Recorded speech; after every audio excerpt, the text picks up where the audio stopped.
Welcome back to Open Your Eyes. We are jumping into our first conversation this morning, and I am joined by none other than Imani Jex. Hello. She is one of the delegates for this year's Miss Universe competition, and she's so beautiful, guys. She's so elegant and poised, and I was really looking forward to having this conversation with her, simply, I think, for me, because of one of the causes that she represents. But before we get into that, Imani, thank you so much for joining us this morning. Thank and you welcome. for having me. I'm so excited to be here. This is actually my first time on a morning show. Really? Yes, I'm excited to be here. Oh, you'll be fine. Thank you. Let's move things along and talk about your journey to Miss Universe. What sparked the interest in the first place? So what sparked my interest is really my purpose. So growing up, philanthropy has always been a part of my life, and I knew when I moved back to Belize, I wanted to continue that journey. And this platform has given me the opportunity to not only showcase my beauty and my, poise, but also my heart. And child education has been something that has always been so important to me, mainly because growing up, I had a stutter, and I knew that I had to fix that. So I took 2 reading classes every year to fix my speech. And without those resources, I really would not know where I would be today. So you care about child education? Yes, I do. I've been able to follow a bit of your journey on social media, because these days everything is on social media, but I think that there's a huge part of the competition that includes highlighting your advocacy as well. Right. Speak about what you have observed here in Belize. You mentioned that you recently moved back to Belize. What has been your observation as it relates to child education, or the lack thereof? Yeah, so my community has been my eyes and my ears from the time that I wasn't living here. So really connecting with my community, I realized that there were many gaps in the education system. And it's important to know that education must be met in many ways. Basically, in rural areas and smaller villages, I've noticed that a lack of nutrition, as well as educational resources and classroom buildups, were a common cause that I saw. And I wanted to feel classroom buildups? Yes. So basically, better desks, chairs, things to make students feel comfortable to really focus on the lesson. Do you believe that some of these challenges that you've observed in a rural community, which you come from, might be similar or different from what children face in urban communities? Because this is a challenge across the board, right. But some might say the experience is different. Yes, absolutely. It's different in many ways. One, when a child walks out of their house, they see their environment. It's totally different what they see in more other areas that are not so rural. And mainly these students are focused more on survival, not on education. They're wondering, okay, where's my next meal going to be? Do we have, the proper resources for clothing or a roof over our head? So it's important to know that there's so many aspects and things that are coming in between a child and their development. How challenging has it been, if it has been challenging, to be the light in this entire process, to ensure that kids, their needs are recognized, and them being able to get a decent meal when they go to school, or to simply advocate for children getting an education? Has it been a challenge? It has been a challenge, but I do feel that I've always been an innovator. Okay. So one of my hugest challenges were really getting my mission out to the Ministry of Education or bigger stakeholders, but I knew that I could not take no for an answer. So the programs that I have initiated, I've connected with my community and I've built my programs. I have a feeding program where we feed 40 students weekly, and I just initiated my reading program that will continue throughout the summer vacation. Now I have to touch really quickly on what pageantry has been like for you. Is this your first pageant you're taking part in? Yes, this is my You first really pageant. stepped into the big league right away, Yes, girl. I did. What has that been like? Oh, it's definitely been a beautiful experience. It's me getting out of my character, really stepping out into facing a fear, because I do have a fear of speaking publicly because of my stutter that I had growing up.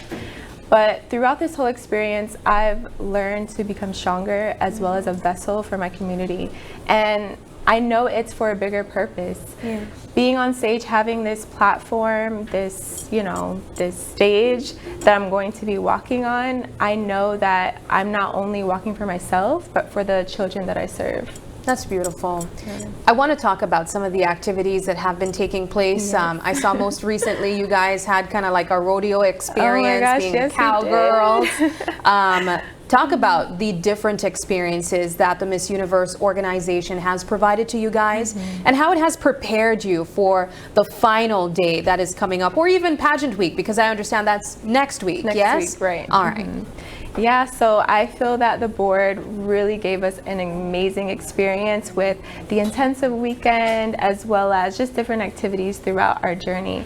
It's given us an opportunity to understand what it will be like if we were to be crowned Miss Universe Belize, just all of the press and the media, as well as really connecting and discussing with different businesses, connecting with them, and really building a relationship. I want to highlight really quickly the aspect of connecting with businesses, because I think that gone are the days where delegates try to fit the bill on their own. You now have sponsors. Yes. And so these businesses come in and they collaborate with you guys. How do you go about selling yourself as a person that this business or the private sector should support, because it supports a bigger picture? Yeah, I feel that most businesses around Belize, they want to support, they want to see a better Belize. So when they see someone like me pushing for child education, pushing for a better purpose, they want to get involved. Yeah. They want to see real change, and they know that they can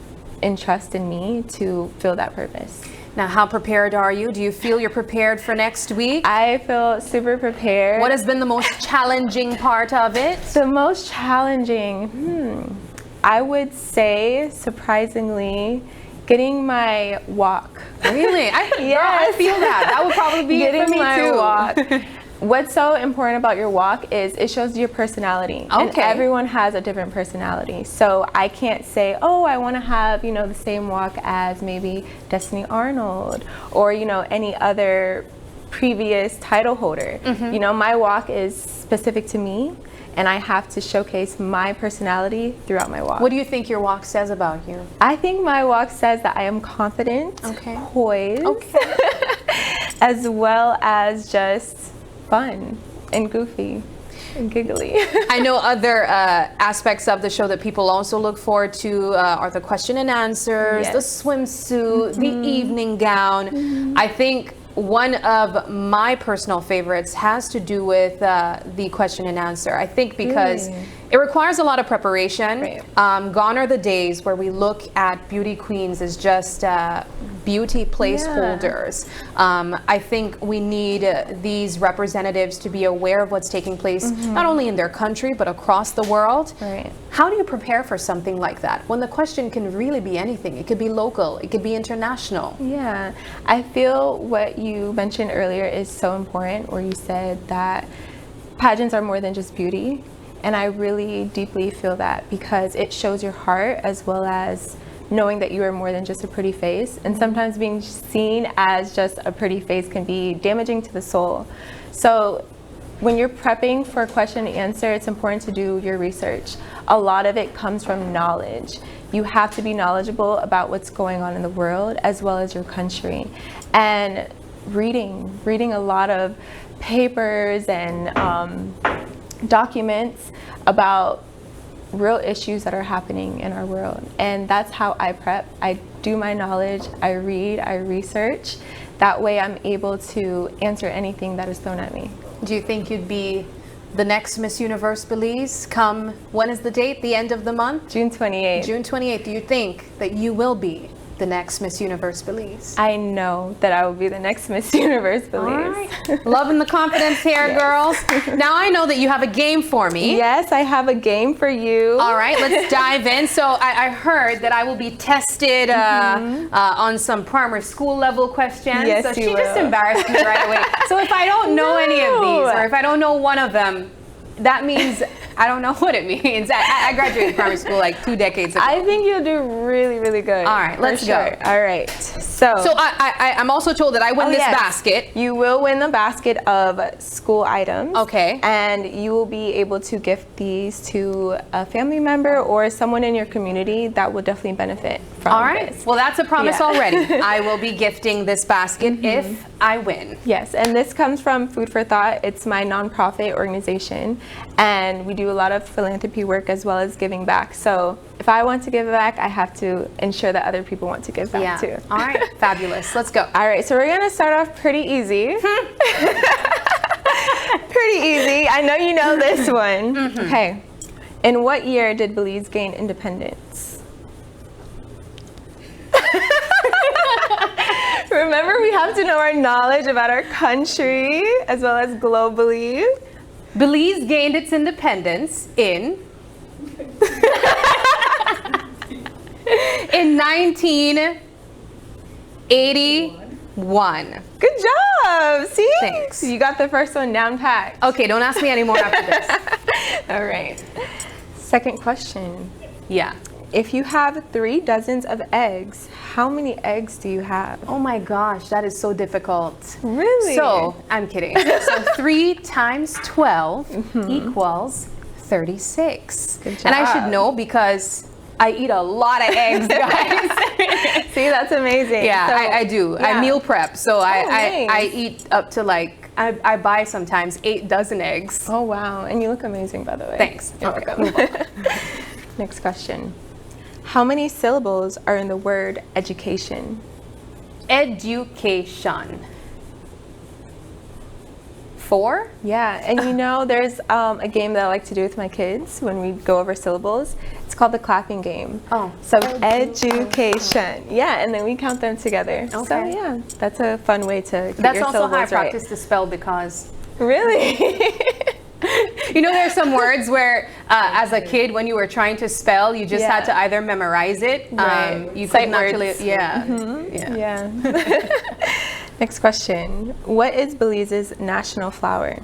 The black orchid. Good. And do you know that the Miss Universe Belize crown I do. showcases the black orchid It's on its beautiful. crown? It's amazing. Can't wait to put that on my head. I can't wait for you to put it on your head. All right, and we're at our final question. What are the chemical components of water? Tough one. I don't know, but I could tell you what it's called. The H2O. Yes, that's it? the chemical components. Yeah, H2O. Okay. Do you know what the H and the O stands for? No. H is hydrogen Uh-huh. and O is oxygen. Okay, I was gonna say the Yeah. O is oxygen, but I didn't know that the H was hydrogen. Yeah, so H2, so 2 hydrogen atoms and 1 atom for oxygen. Oh, girl. Yeah. Did we learn that in primary school? Yes. You did? Okay. I'm so happy you got all of them right. Congratulations. And this is also your T-shirt. Yes, so this is for you. I wanted to gift you a T-shirt of my organization called Food for Thought. Okay. So definitely check us out on social media. You have a social media Yes, page we as do. well. Okay. And I have to ask you this final question, Imani. I know that oftentimes we see, you know, these queens, they go through these pageants and sometimes their journey ends on pageant night. If it does or if it doesn't, how do you plan to continue Food for Thought and your cause for children getting an education? Yeah, so when I created Food for Thought, I wanted it to be something that will reign on forever, even from my passing. So it's important that I created programs that are long lasting. And when I stepped into this space, I knew it was for something bigger than myself. And Food for Thought is just that. The children of Belize is my heart and what I want to continue pushing forward. Beautiful. Thank you. So you put me on the spot. I got to put you on the spot, and I'm going to try to think of a question that could potentially be asked on pageant night. All right, let's hear it. All right. Now, there are so many things that could be asked, of course, not only locally, but I want to keep it a bit more on the general side, something that can affect women, but everyone in general. Yeah. When we think of all the challenges taking place, and where women fall within these challenges. Do you think that in 2025, women or female have a fair chance at being anything that they want to be in this world? Absolutely. Women have shown that we are not confined in small spaces anymore. We are getting our education, and I believe I think it was 2021, women were getting better degrees than men. So we have shown that we can be in any room, in any space, and thrive. All right, ding, that's your time. And that is your time, because we do have to take another quick break. And when we come back, we have much more conversations to look forward to. Don't go anywhere. Open Your Eyes comes back in just a moment.